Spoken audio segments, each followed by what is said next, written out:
Hello everyone, nubkeks here. Welcome back to Nub Raids, and this is a very special video actually. This one's very, very fun. Today I'm showcasing my girlfriend's clan boss team. Yeah, believe it or not, this is her team. This is an unkillable team that is built around block damage as well, which is one of the more unusual ones. We've got Roshcard the Tower in here, coupled with Skullcrusher, a Doompriest for cleansing to make it affinity friendly, and then a couple of damage dealers. So I want to show you how this team works, how you can build it, yeah, you'll see it sort of come into play when it syncs up properly here now that we're a few turns into the run. You'll see the abilities falling in the right place, and you'll see exactly how it works. So the three sort of key champions for this exact permutation of this sort of block damage and killable team. We have Roshcard the Tower there on the far right. And what does Roshcard do? And why is this sort of an exciting and intriguing video at the moment that's raising a lot of questions? He puts out block damage for 2 turns on a 4-turn cooldown. And the question right now, probably on nearly everyone's mind, is Helikath, the upcoming fusion. He has a team-wide block damage for 2 turns. It starts out at a 6-turn cooldown. What does it book down to? Now, I obviously know the answer, but I can't tell you until tomorrow. Stay tuned tomorrow. I'm going to have a full showcase on Helikath on the channel. But either way, if it's a 6-turn cooldown still in Helikath, we're in trouble. If it's 3-turn cooldown or a 5-turn cooldown, we can make it work with some intriguing tweaks. And if it is a 4-turn cooldown, it would be exactly the same as Roshcard here. So this sort of team, so long as it books down somewhat, so long as it books down somewhat with Helikath, a team like this is certainly on the cards. And he's a champion that everyone can potentially get, whereas Roshcard the Tower here, he is a legendary. And that could be one of the things that sort of blocks you from making a team like this.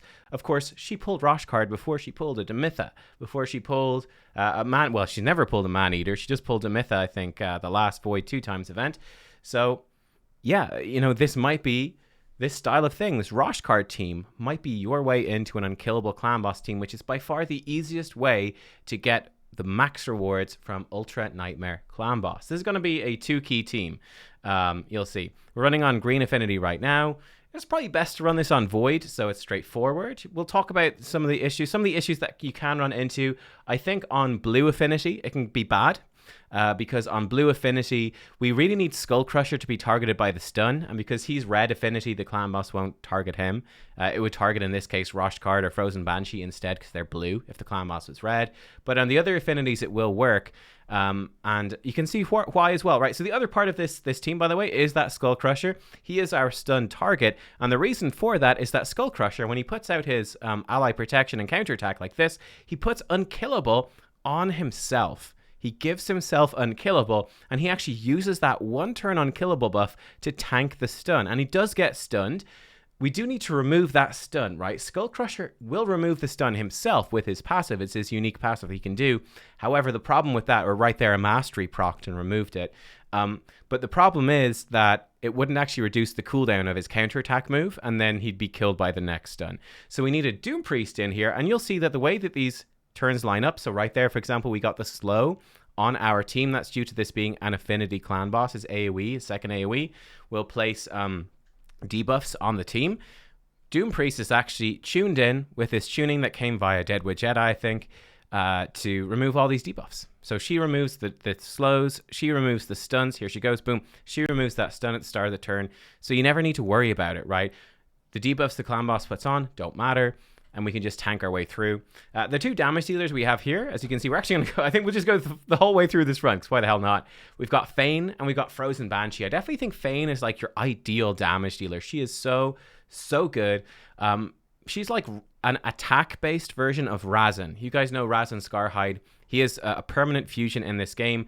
Decreased defense and weaken on the 1 move, and then a hard-hitting A1. Fane is very similar. She has decreased defense and weaken, but then she also puts out poisons, and her damage scales off of attack. So she's going to hit just really, really hard, right? Doompriest gives increased attack to the team, so that's going to up the damage. And there we go. We can see we come to the end of that run.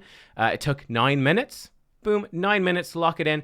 And with her current gear at the moment, she got 31.8 million damage. So for her right now, this is what we're jumping now into the game. This is how she has been running it. She does it with 2 keys and then a 3rd key, and it doesn't even matter what affinity the clan boss turns to then with that 3rd key. She just throws in a 3rd key, and whatever it's going to be, it's going to do that last little bit of damage that needs to just tick it over. You need 70 point something million. I'll show it to you in a second to get that top chest Ultra Nightmare. But we can definitely bring this up. We can definitely improve this to a 2-key team without too much problem. You can see Fane doing 12 mil, Frozen Banshee doing 10 mil. Pretty cool. We got some nice damage out of Roshcard. Doompriest doing a bit. Skullcrusher doesn't do too much. And this is basically, it's for the most part a 1-for-1 team. Roshcard does take 2 turns, which is how his damage is a little bit higher. I think is how it works. So yeah, here we go. For that top chest, you need 70.3 million damage. And that's certainly very doable. With her 2 keys so far today, we've done 63 million. So our last key just needs to do 7 million. And again, that's so easy to get. It doesn't really matter. Now, to bring this up to a 2-key and to actually build this team, what do we need? Well, the most important thing to watch out for are the speeds. The speeds are absolutely essential. And do not mess those up or you're going to be in some serious trouble. It's not going to go well for you, okay? So for example, let me actually get up all the full list of the exact speeds first, and we go through that. Okay, I'm back. So I paused the video for a quick second because what I want to show you here is the most important part about building an unkillable team and following a guide that I know from talking to my girlfriend that she found to be the most difficult part by far. That's actually quite unintuitive. It's actually not very clear, and it's by far the easiest way to mess this up and to simply not know why it's gone wrong. That it looks like you followed all the steps, but actually there's a hidden thing going on. And basically what that is a very simple thing, which is when you look at your speed in game. For example, Frozen Banshee right now. Is this a good example? Yes, it is. Frozen Banshee right now. It says in-game that she has 177 speed, but that is actually not true. That in the game code, it actually calculates speed to decimal points, right? So her speed is actually not going to be 177. It's going to be 176 point something or probably 176 point something. But there's no way to see that in game, and that can really lead you astray. It can lead you very far astray. So for example, we come over here, and these are the speeds that Deadwood Jedi recommends for this team. So Tower, he recommends at 248 speed. Doompriest at 186. One of the DPS at 175 to 178. Skullcrusher at 174. And then our other DPS here to be 173. But there's actually some variations on this. So for example, with us, we have Frozen Banshee, our second DPS at 177. Fane here is at 179 speed. And I'll show you how to know if this will work as well. Doompriest is at 186. Skullcrusher is at 174. And Roshcard is at 245, right? It's actually quite different. 245 versus 248. There's a little bit of a difference there. But here we go.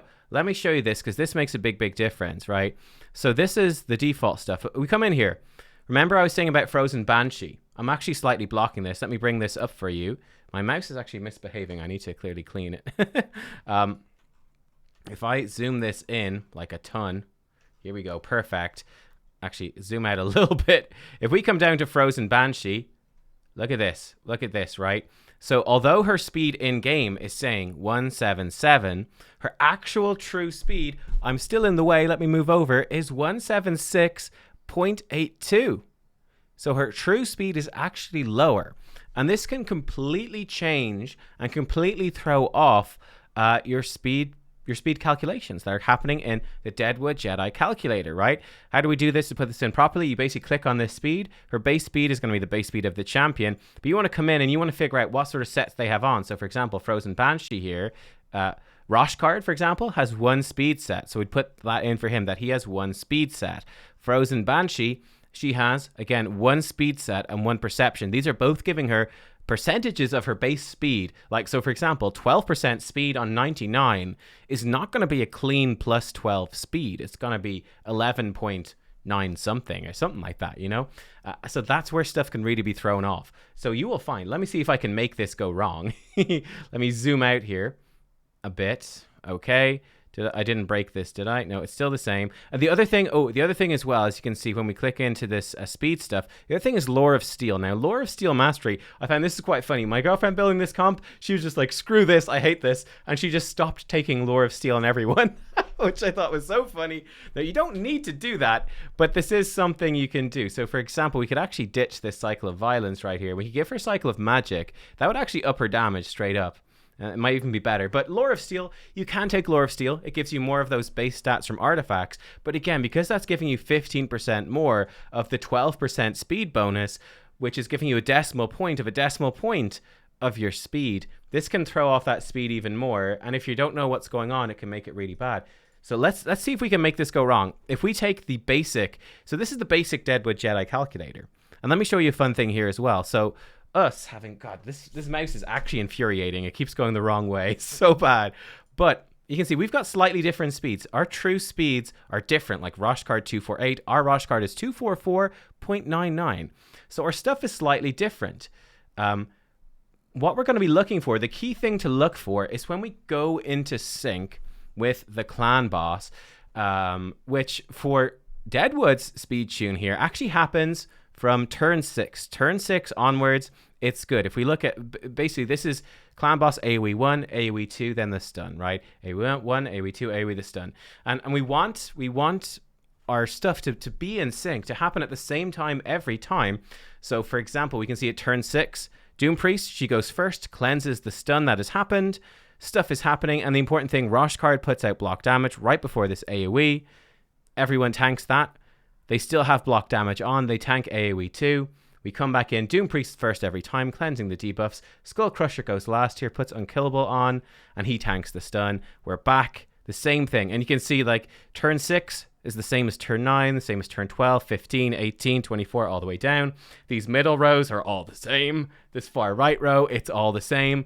We come over to our calculator here. With our slightly different speeds, you can see that it's not quite the same. If we look at turn 6 and turn 7 in particular, we'll see a noticeable difference here. So, for example, turn 6 in Deadwood, we've got Doompriest going first and Roshcard goes twice. For us, Doompriest goes first, but Roshcard only goes once. So we're not actually in sync. You can see Roshcard puts on the block damage at the start of turn 7 instead. So the Unkillable isn't actually up and working. This is still not working right at this point, but because it's so early on in the fight, it's actually not a problem for us. It works just fine. And we can see by turn 9, with our slightly different speeds, stuff is in sync. So, for example, if we compare turn 9, 10, and 11, we bring this down here, 9, 10, 11. So 9, 10, 11, 9, 10, 11. You can see from the colors, you know, if I flick back and forth, you can see that the name of Razin and Fane swap, but apart from that, nothing else changes, right? Nothing else changes. And this is how we know that our speeds are working properly, that the speed tune is working properly. And again, to do that, you have to go through, you have to input the precise masteries. If I change Lore of Steel, so for example, Lore of Steel on Doompriest wouldn't change anything right here. Perhaps on Roshcard, it might. It wouldn't. If we gave Roshcard, let's say we gave him 3 speed sets instead and a Lore of Steel. Okay, it's not going to throw it out, but we make some bigger changes and it could. If we make some bigger changes, it could throw some stuff out. So that's the sort of thing to watch for. It could be that mastery throwing you off. It could be something else throwing you off. You have to be very, very careful. And another, a big way this can go wrong is when you have to reach certain minimum speeds, sometimes you might be that fraction lower without actually realizing it. So that's something to watch out for. If I go into his calculator and we try to, like, if we, you can see here, for example, we can actually be giving Skullcrusher, oh, look at that. Boom. So I think we're actually fine giving him 1 extra speed, 2 extra speed. If we give him 3 extra speed, you can see this is where the turn orders go all over the place, and that's no good. That's going to send things wrong. So there's actually some variance in the speeds. And again, the way to test this is to go into the calculator. So yeah, here you go. You can see these are the exact speeds that we have used that have worked just fine. We have 174 true speed Skullcrusher, so he has no speed sets or anything. 185.99 true speed Doompriest, she's got 2 speed sets. It says 186 in game, but 2 speed sets. She's ever so slightly slower. Roshcard the Tower, he's at 244.99. That's with 1 speed set at 245. Fane is at, I'm slightly in the way here, but Fane is at 178.89. That's 179 in game, but with 2 perception sets. Let me double check that. Make sure I did put it in correctly. Yeah, she's got 2 perception sets, which does make it slightly different. And yeah, that's sort of it. Frozen Banshee 176, 176.82. She's at 177, but she has a speed and a perception set. So it's that sort of stuff that can throw you off. Be really, really careful. Just take the existing calculator, put in your speeds, and see, does it actually match up? Like, does my turn 24, 25, 26 match? Let's go down. 24, 25, 26. Flip between the two. Yeah, it absolutely looks identical. Again, it's just one of the champions that has changed. They're just a DPS champion. The particular champion doesn't matter. So there you go. That's like some quick dive into speed tuning. Let's look at the actual gear then on these champions, what we want to be going for. So because this is an unkillable team, right?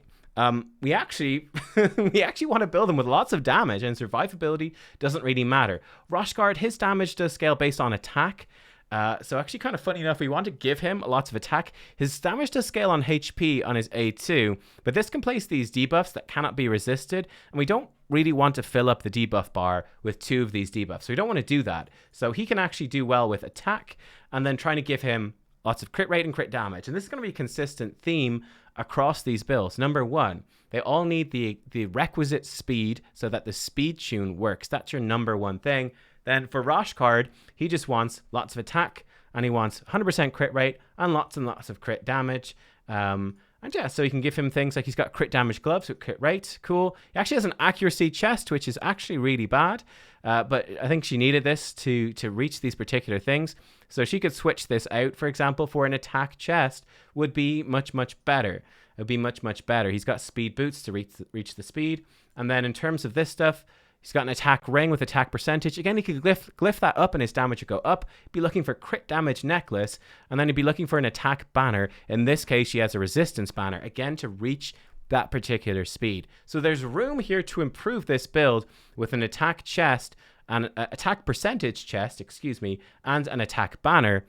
You could improve his damage output, but it just, you need to have the gear to reach the speed. So in this case, I think she's got slightly worse gear because she needed it to reach the speed. Like, she's not an endgame account, right, at all, so doesn't have that. So there you go. That gives you an idea for his build and how you could improve it. We come down next to Doompriest. Doompriest, total stats over here, 186 speed is the key. And again, with this Doompriest, she's actually built in a fairly generalist build to get more damage out and turn this into a really solid 2 key.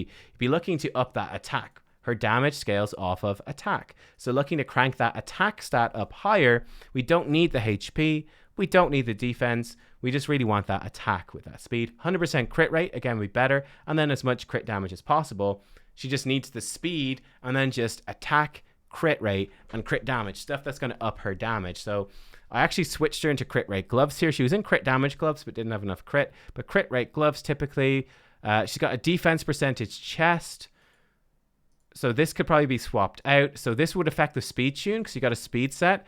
So you'd need to be careful. Put it into the calculator. Make sure. So let me actually see if we can improve this. For example, we go into equipped. Let's take an attack percentage chest. We're going to need speed on it. Let's say this one, for example, -3 speed, probably no good. See a Yannicka one. +1 speed. This might work. Let's test this out right now. Let's see, would this work? We'd get more damage out of Doompriest, more crit rate as well. So let's go in. Let's test this live right now. So go. Let's go. 187 speed. And we go down to 1 speed set. I think it still looks good. So she'd now be 186.99. Let's go to an earlier turn. So turn 6, 7, 8. So remember, we were out on turn 6 before, and we're still out on turn 6. Okay. But turn 9, Doompriest first, Roshcard. Yeah, it's looking good. And I'm flicking back and forth. And it actually works fine. So we've tested that out. Up her speed here, changed the speed thing. So now she's only wearing 1 speed set. And right there, bam, she's going to do more damage. You've just pushed closer to getting a better key. I'm not going to change this right now. And then you're looking for stuff like, for example, this could be an attack ring with attack percent to hit harder. Crit damage necklace, you would hit a lot harder. You'd want an attack banner with the requisite speed, and you could hit harder. So these are the things you want to look for in this unkillable team. You can see even without that optimization, we're still almost at that 2 key threshold, which is nice. We come down here. Let's take a look. We've got Fane. So Fane, she's the best built of these champions by a long shot. 5.4k attack. We've got 100% crit rate, 240% crit damage. We actually have tons of excess accuracy here. You don't need that much for Ultra Nightmare Clan Boss. Ultra Nightmare Clan Boss, I'd be looking for, 230. Accuracy 240 maybe, but you don't need to go beyond that. And 220, I'd aim for 220 but go up to 240, and you don't need any more. If you obviously have masteries that increase your accuracy, like before, like this one accuracy when you've no skills on cooldown, or this one gives you a bit more accuracy, you can take those off. So going for 220 with this sort of mastery build would probably be fine. But she's in here. These are actually, I need to show you the masteries for the other champions, don't I? I do. But yeah, again, to reach this, we probably have crit damage gloves, should have attack percentage chest, actually with quadruple roll, 4 rolls in crit rate, attack percentage boots. That can be really good to up your damage. If you can hit those speeds with attack percentage boots, you're going to really up your damage for anyone based off of attack. Attack ring with attack percent, crit damage necklace, and then preferably an attack banner, and you're going to have a good time with it, right? So she's actually built really well, and this is exactly the sort of thing that we're looking for. We build our other champions like this, and we're going to be pretty good. Then Frozen Banshee. She's over here. I'll show you all the masteries in one fell swoop at the end, I think. She could be built with more attack, for example. A bit more crit rate and a bit more crit damage, and she could do even more damage. She's got good accuracy here. So let's see with her. She's got crit rate gloves, which is fine. Attack percentage chest. So these defense percentage boots aren't doing anything for us. We could definitely swap those out for attack percentage boots. Frozen Banshee, she's not going to do crazy damage, but the point is to just squeeze every little bit extra out that we can. So that would help. And then you'd be looking for like an attack ring. Yeah, an attack ring. You could glyph it up. That would help. My girlfriend, she's a notorious glyph underuser. Notorious. Infamous. Crit damage is good. And then attack banner is good too. Obviously, eventually getting one with attack percentage that still has the similar speed is going to help you as well. But yeah, it can be very intimidating building these comps when you first build them to try get this stuff, to try get to the speeds and get the gear. It's a big investment, but it does pay off. For Roshcard, these are his sort of masteries. He actually does not need the support tree at all. No, he doesn't need it at all. So we could actually remaster him right here. I think would make sense. We'd bring him down the defense tree. Let me think. Is there any reason to have this at all? I don't think so, because we don't care about removing the buff. He's not going to place his debuffs. No. So we could actually change up his masteries here. And fun thing, with other unkillable teams, you would go Grim Resolve, which is more damage when you're less than 50% HP, because the champion is going to be low on HP most of the time. Because this is a block damage style team, you're actually going to go for more damage with full HP, which is going to up your damage a bit. So you'd actually go for that instead. And obviously, Cycle of Violence doesn't do anything for Roshcard. But it's very important not to give him Cycle of Magic, anything that can reduce his cooldowns, because that would throw off the speed tune as well, right? Anyone that has things needed at a specific time, don't take it. Another way to go wrong is getting turn meter when your debuffs or buffs expire. That's going to throw off your speed tune as well. So I don't think there's really any reason not to go Tough Skin, Blast Proof, down into Resurgent, get him Delay Death. And then the important things for this comp be Retribution and Deterrence. Those are going to up his damage. They're going to give him a few more attacks and let him land those War Master hits, right? That he's Retribution's not going to do anything because we got block damage on, so he's never going to take damage. But Deterrence is going to work. 20% chance to counterattack whenever an ally gets stunned. And, well, Skullcrusher does get stunned quite a bit, so that will add up to a few extra attacks. Again, it's a small amount of extra damage, but it might be worthwhile. So we might want to revisit some of these masteries here for sure. I will note that. So, yeah, watch out for those masteries. Definitely. Doompriest. Okay, this is probably built more like what you would expect. So Doompriest, you're going down this side, grabbing that War Master and then going into that Deterrence for that extra attack. I think that's totally fine with the Doompriest. Looks good. Skullcrusher. Skullcrusher will trigger these defense masteries, so he's pretty much the exact same build. And with him, he will trigger Resurgent and he will trigger Retribution. When he gets hit with that stun, it's going to be a 50-50 that he removes the stun, and that he'll have a 50-50 to counterattack. So he will get some extra damage out because of that. Funny enough, Deterrence won't actually do anything for him, but I guess there's no reason not to take it. It's going to be useful in other areas, but it's not actually going to do anything. Did I show you his build? I don't know if I did, actually. So he is built like this. With him, he wants as much defense as possible. 100% crit rate and some crit damage. He's not going to do that much damage. compared to the others, but it will add up. So again, you'd want him to be in crit rate or crit damage gloves, defense percentage chest, speed boots. You could also put him in defense percentage boots, would be ideal because his speed requirement is very low. And then you'd want defense ring with defense percent, like the and you'd want probably crit damage necklace to up his damage, a defense banner, stuff like that is going to help. One thing with this team that might be a little bit tricky is that you will need Skullcrusher with a certain amount of HP. So this can make it go wrong a bit as well, I think is what happens here, that he does need a certain level of HP for this team to work exactly the way you want it. I think Deadwood does describe that. I think he does. I'm not sure. Maybe he doesn't. But I think that is a problem that you can run into, is that if Skullcrusher has the wrong level of HP, that he won't be targeted by the stun at all. So I think putting him in an immortal set, for example, healing him up a little bit every turn, that can be very, very helpful to actually get it to target. So just be careful. If the stun is not going the way it was at the start of this video, if it's not going into Skullcrusher, part of the problem could be, for sure, that he doesn't have enough HP, I think. But yeah, just really trying to crank up his defense crit rate, because his damage on smash here scales on defense. So he doesn't need attack. He wants as much defense as possible. Anyway, those are his masteries. Fane's masteries are like this. And then finally, Frozen Banshee's masteries are like this. Again, we could switch out this. She does not need Cycle of Violence, but Cycle of Magic would up her damage, definitely. So that would be much better. Just a chance to get back to placing her poison sensitivity so that she can start counterattacking with Death's Caress. That would up her damage quite a bit. So I definitely be looking to swap that up. But yeah, guys, look, there you go. Hopefully an interesting overview to an interesting team comp. A very interesting team comp here in the Demon Lord Clan Boss. You can see, I think it has very easy potential with Fane in particular. Fane really opens up that 2-key. Log on early every day, get your 2 keys in on Void to keep it nice and simple and straightforward.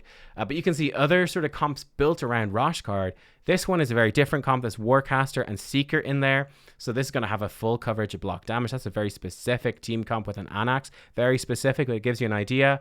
Here we go. We've got another Seeker Warcaster comp. This one's going to be a bit more straightforward. Anax makes it a bit more complicated.